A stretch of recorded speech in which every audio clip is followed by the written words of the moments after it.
Hello friends, welcome back to Law in Detail. Today we'll be studying a very important concept जो कि concept है anticipatory bail का under section 438 of code of criminal procedure. तो आइए हम समझते हैं इस वेरी इंपॉर्टेंट कॉन्सेप्ट को along with the case laws. Okay, so before dwelling into it, अगर मैं आपसे मीनिंग पूछूं कि what you mean by anticipatory bail, तो इसके नाम से फ्रेंड्स आपको समझ में आ रहा होगा। एंटिसिपेटरी बेल मतलब जो bail in anticipation of arrest है। एंटिसिपेशन ऑफ अरेस्ट का मतलब है कि उस व्यक्ति को आशंका है, that is he is having a reason to believe, कि उसको आशंका है, रीजन टू बिलीव है कि उसे एक ऐसे केस में आगे अरेस्ट किया जा सकता है जिस केस में कोई नॉन बेलेबल ऑफेंस इन्वॉल्व है। ओके, लेकिन यहाँ पे आपका जो बेसिस होना चाहिए ना, जो रीजन टू बिलीव होना चाहिए, that should be based on some reasonable grounds. और आप बस मियर सस्पिशन या फिर मियर एप्रीहेंशन के बेसिस पे एंटिसिपेटरी बेल फाइल करने चाहते हो तो कोर्ट आपको ग्रांट नहीं करेगी। Then we come to the second question कि if a person is in custody, then क्या वो एंटिसिपेटरी बेल फाइल कर सकता है? Friends, you must understand that anticipatory bail तभी फाइल किया जा सकता है जब आपको एंटिसिपेशन है, आशंका है कि आपकी अरेस्ट होने वाली है। लेकिन जब आप ऑलरेडी कस्टडी में हो तो you can go for filing a regular bail. उस केस में anticipatory bail will not be granted to you, so you can seek a regular bail under 436 and 437.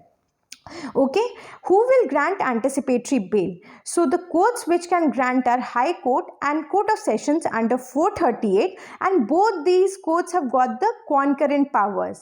लेकिन जो courts में actual convention चली आ रही है, it is different. तो पहले according to the convention आपको anticipatory bail Court of Sessions में फाइल करना पड़ेगा, and if Court of Session rejects the application, then and then only you can move to the High Court. Because you have to understand a very important point here, that High Court is a superior court and it is very much equipped with many of the cases. So इसीलिए convention develop की गई है to reduce the burden of high courts. But इसका ये मतलब नहीं है that आप high court में कभी anticipatory bail लेकर जा ही नहीं सकते हो. If you have very strong, cogent and compelling reasons, then you can directly move before the high court. तो इन cases में आप directly high court के सामने जा सकते हो.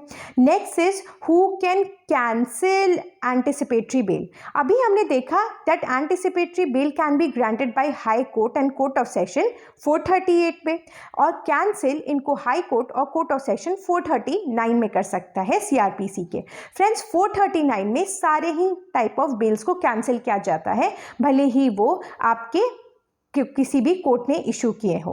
ओके, और वो किसी भी नेचर के बेल हो, सारे ही बेल्स 439 में कैंसिल हो सकते हैं। तो सिमिलरली सारे बेल्स में एंटिसिपेटरी बेल्स भी इंक्लूडेड है and it can also be cancel. But आप यहाँ पे बहुत इंपॉर्टेंट पॉइंट ये नोटिस कर लें कि अगर कोर्ट ऑफ सेशंस ने ग्रांट किया था एंटिसिपेटरी बेल, तो court of sessions can cancel it, plus high court can also cancel it. But अगर हाई कोर्ट ने इशू किया है तो उस केस में कोर्ट ऑफ सेशंस इसको नहीं कैंसिल कर सकता, बस और बस हाई कोर्ट कैंसिल कर सकता है, because it is a superior court then the court of sessions.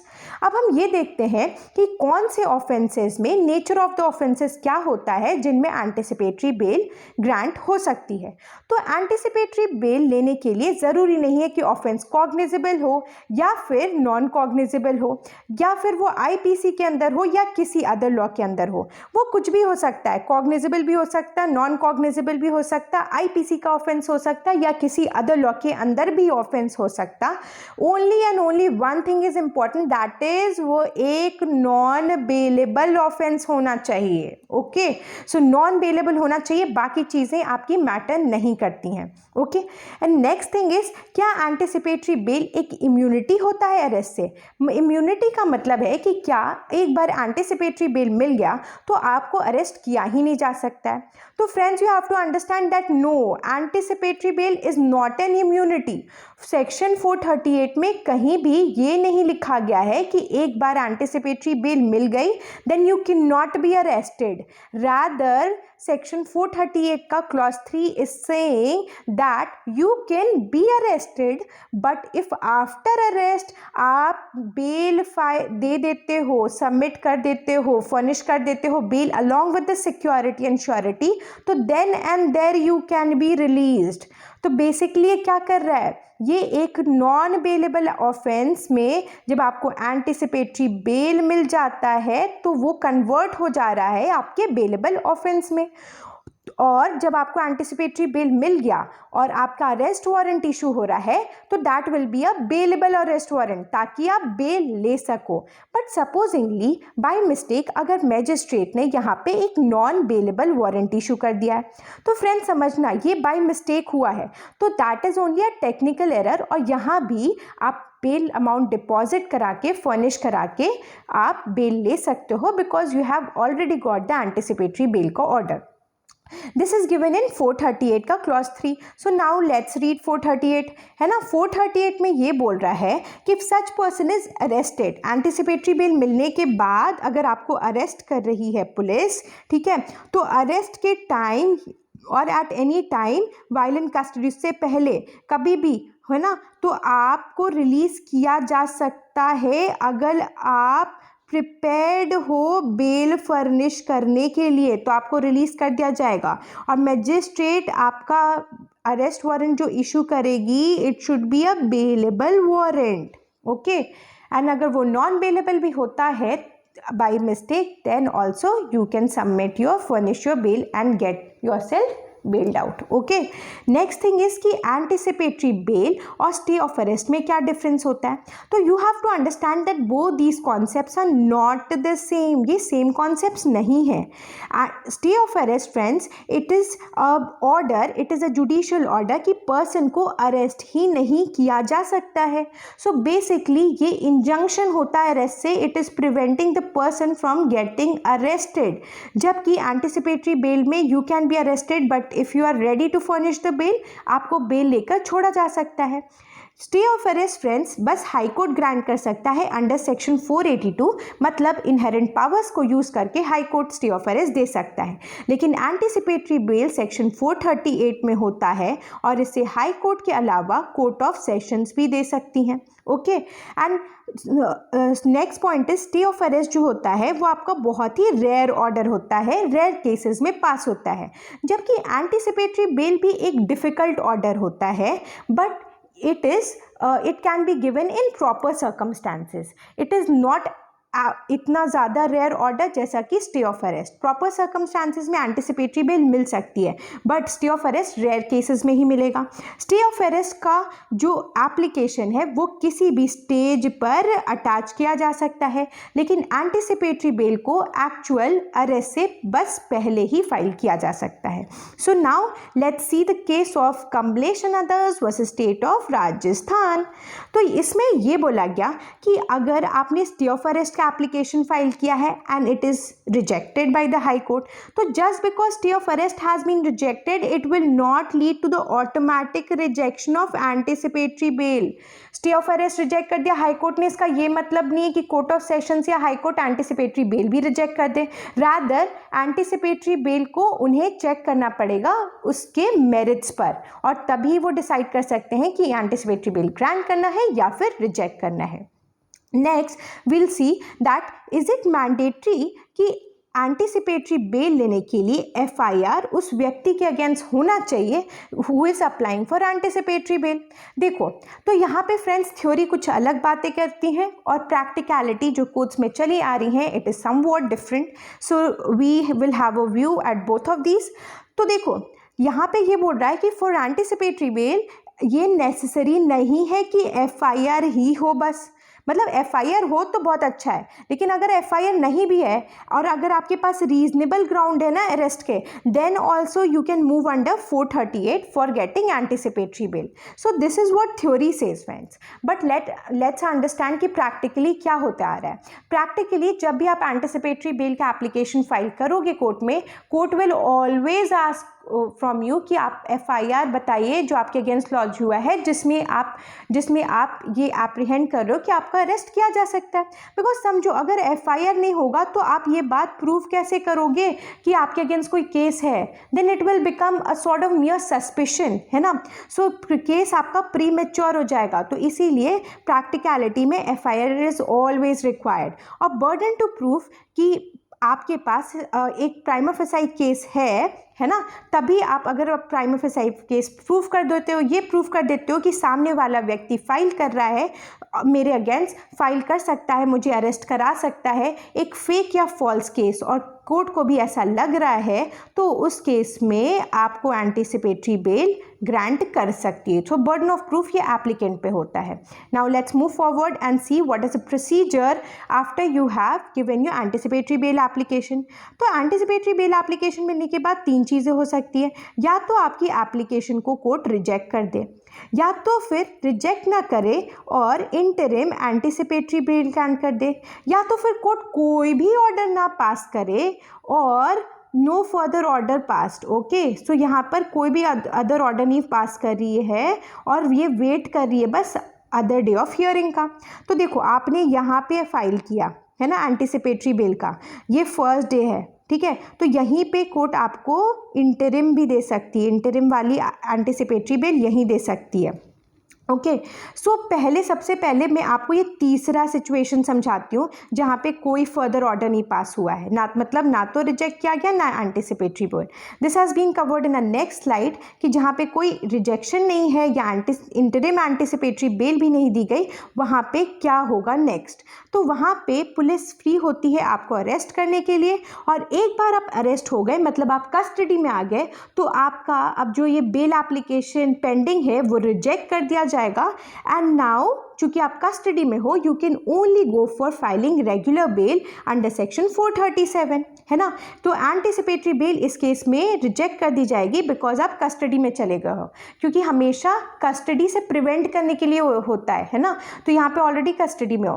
तो ये मैं आपको समझाती हूँ नेक्स्ट प्रीवियस स्लाइड से, जहाँ पे मैंने ये लिखा था कि अगर कोई फर्दर ऑर्डर नहीं पास हुआ है तो पुलिस कैन अरेस्ट यू और आप रेगुलर बेल के लिए अप्लाई कर सकते हो अंडर 437। ओके, अब हम ये फर्स्ट सिचुएशन समझते हैं कि जहाँ पे आपको स्टार्टिंग में ही इंटरिम एंटीसिपेटरी बेल दे दी गई। तो चलिए वील अंडरस्टैंड दिस। क्या उस केस में भी जहाँ पे आपको इंटरिम एंटीसिपेटरी बेल दे दी गई है, क्या वहाँ पे भी पुलिस अरेस्ट कर सकती है?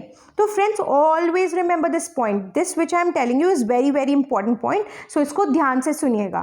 तो अगर इंटरिम एंटीसिपेटरी बेल आपको फर्स्ट डेट पे मिल भी गई है तो भी कोई रिस्ट्रिक्शन नहीं है कि आपको अरेस्ट नहीं किया जाएगा। बट समझिए, तो आपको अरेस्ट फिर भी कर सकती है, इंटरिम मिलने के बाद भी पुलिस चाहे तो आपको अरेस्ट कर सकती है। और अगर आप अरेस्ट हो गए, कस्टडी में चले गए, तो आप भी रेगुलर बेल के लिए फाइल कर सकते हो। और मान लो आपको रेगुलर बेल मिल भी जाती है, you are granted the regular bail, है ना।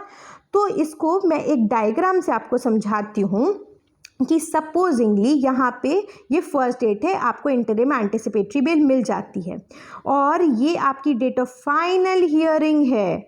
यहाँ पे आपको इंटरिम एंटीसिपेटरी बेल मिल गई है और ये फाइनल हियरिंग की डेट है। यहाँ पे एंटीसिपेटरी बेल रिजेक्ट कर दिया गया है। तो रिजेक्ट करने के बाद क्या किया जाएगा, that you can be arrested. Okay, so here what can be done is you can be arrested. But supposedly जैसे ही आपको यहाँ पे इंटरिम मिला था, आप चले गए रेगुलर बेल लेने के लिए और आपको रेगुलर बेल मिल भी गई, है ना। तो ये कितना ट्रबलसम सिचुएशन हो जाएगा कि on one hand court is rejecting the anticipatory bail, यहाँ पे कोर्ट रिजेक्ट कर रही है, and on the other hand आप ऑलरेडी यहाँ पे बेल पर हो। ओके, सो जनरली क्या होता है कि बेल एक बार आपको मिल गई तो ऐसा नहीं है कि ये रिजेक्ट होने के बाद आपकी बेल ऑटोमेटिकली कैंसिल हो जाएगी। बेल तभी कैंसिल होगी जब बेल के आपने कंडीशंस को वायलेट किए हैं। तो इसीलिए जनरल कोर्स ये होना चाहिए कि in spite that you have got the interim anticipatory bell, इस पूरे ड्यूरेशन में पुलिस आपको नहीं अरेस्ट करे, क्योंकि अगर वो अरेस्ट कर लेगी और कल को रिजेक्ट हो जाता है तो वो दोबारा आपको अरेस्ट नहीं कर पाएगी। तो पुलिस नीड्स टू वेट इस पूरे टाइम में वो आपको अरेस्ट ना करे, और जब एक बार फाइनली कोर्ट ने डिसाइड करके रिजेक्ट कर दिया है उस वक्त आपको आकर वो अरेस्ट कर ले। So this is the proper course. I hope you have understood it. Next we'll see is कि एंटिसिपेटरी बेल ऑर्डर कैंसिल कब हो जाता है, तो वो at the time of the final order, यहाँ पे आपको मिला है और जब फाइनल यहाँ पे रिजेक्ट हो जाता है तो यहाँ पे इंटरिम एंटिसिपेटरी बेल आपकी कैंसिल हो जाती है, मतलब उसकी लाइफ स्पैन यहाँ इस ड्यूरेशन तक ही बस चलती है। आई hope you have understood this. Okay, और क्या एंटिसिपेटरी बेल ऑर्डर मिलने से आपको पर से रिलीज़ कर दिया जाएगा या फिर आपको अरेस्ट किया जा सकता है, उसके बाद आप बेल दोगे तब रिलीज़ किया जाएगा। तो याद रखना कि एंटिसिपेटरी बेल मिलने से इसका ये मतलब नहीं कि आपको अरेस्ट नहीं किया जा सकता, because it is not an immunity from arrest, so you can very well be arrested. लेकिन उसके बाद क्या है कि अगर आप बेल बॉन्ड फर्निश कर देते हो along with the security and surety, तो you can be release then and there. तो ये आपको फर्निश करना ज़रूरी है। अगर आप नहीं फर्निश करते हो, सिंपली आपने बस ऑर्डर ले लिया है एंटिसिपेटरी बेल का, तो फिर पुलिस आपको नहीं छोड़ेगी। ओके, फिर हम देखते हैं कि कौन कौन से केसेस में एंटिसिपेटरी बेल ग्रांट नहीं की जा सकती है। जहां पे एप्लीकेंट प्राइमा फेसाई केस ही ना प्रूव कर पाए, या फिर शेड्यूल ट्राइब और शेड्यूल कास्ट और ट्राइब्स एक्ट से रिलेटेड केसेस हों, या फिर 2018 में बहुत इंपॉर्टेंट चेंज आया था एंटिसिपेटरी बेल के क्लॉजेस में, and clause 4 was inserted by virtue of which rape related offences में भी एंटिसिपेटरी बेल नहीं अलाउड होता है। प्रोक्लेम्ड ऑफेंडर्स को भी एंटिसिपेटरी बेल पर रिलीज नहीं किया जा सकता है। This has been held in state of MP versus Pradeep Sharma. अब हम चलते हैं next INX media scam case, जिसमें हमारे पूर्व finance minister P Chidambaram involve थे। तो इस केस में दिल्ली हाई कोर्ट ने ये सजेशन दिया कि इकोनॉमिक ऑफेंसेस के केस में, जो वाइट कॉलर इकोनॉमिक ऑफेंसेस होते हैं, जो कि बहुत हाई प्रोफाइल केसेस होते हैं, उन केसेस में भी एंटिसिपेटरी बेल ग्रांट नहीं होना चाहिए। So this I told you कि ये क्लॉज 4 इंसर्ट हुआ था 2018 से, जिसमें ये बोला गया था कि रेप रिलेटेड केसेस जो 376A, 376AB, 376D और 376DB ऑफ IPC में है, उन केसेस में एंटिसिपेटरी बेल नहीं दी जा सकती है। Okay, so this was the first part friends. If you like the video तो आगे का मैं कंटिन्यू करूंगी नेक्स्ट पार्ट में, जिसमें हम देखेंगे बहुत सारे इंपॉर्टेंट केस लॉज और बचे हुए प्रोविजंस को भी एनालाइज करेंगे। So this was all for today. Thank you friends, and I hope आप विजिट करें हमारे नेक्स्ट पार्ट को। I will put the link in the description box for you. Thank you and do subscribe to our channel.